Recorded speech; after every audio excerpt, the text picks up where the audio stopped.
We're seeing an increase in solar installations, not just at the homeowner scale, but at these larger scale, utility scale installations for large landowners like Frederick County government. And a lot of the reason why we're seeing that is because the economics of these have gotten to the point where it competes with traditional electricity sources, such as what you just buy off of the grid.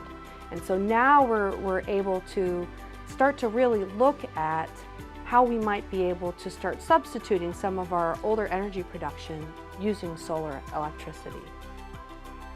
This facility is our Ballinger-McKinney wastewater treatment plant solar array, which is a 1 megawatt array under construction presently. Should go into service in the next couple months. The other large solar project that the county has is one at our Wrightsford Road landfill, and that is a 2 megawatt project that is in operation, and it supplies about 7 county facilities with power through a virtual net metering agreement. One of the neat things about solar is it feeds the electric grid. So as we put more and more renewables on the electric grid, that grid becomes cleaner and cleaner. So for example, if you were to have electric vehicles in your fleet, the energy that you would use to produce them would get cleaner and cleaner over time as that electricity production cleaned up. And in Frederick County, for example, one of our solar facilities is actually powering our transit division for electric buses.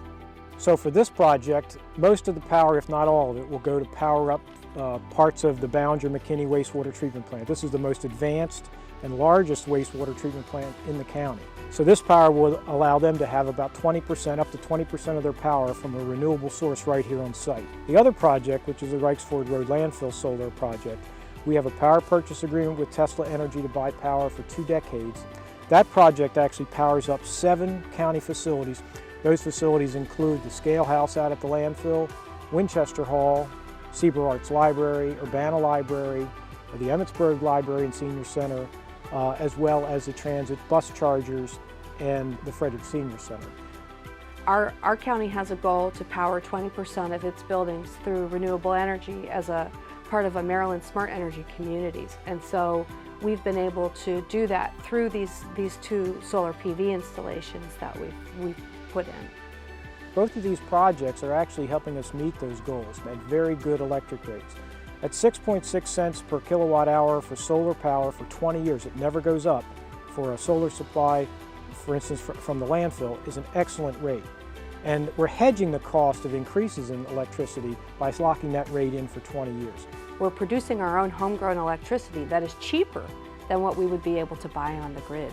The other thing that we're giving the taxpayer is the environmental benefit of producing clean energy instead of generating dirty energy and having the emissions from that dirty energy.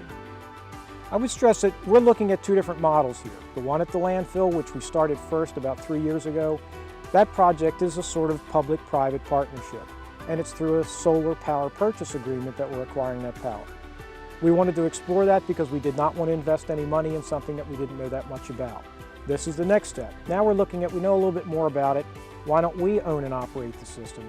And so we went out and we found grant money to basically pay for most of this project. With this system in place, and in a couple years, we'll be able to compare those 2 models and see which one works best for our operations. We need to be able to produce clean energy in the world.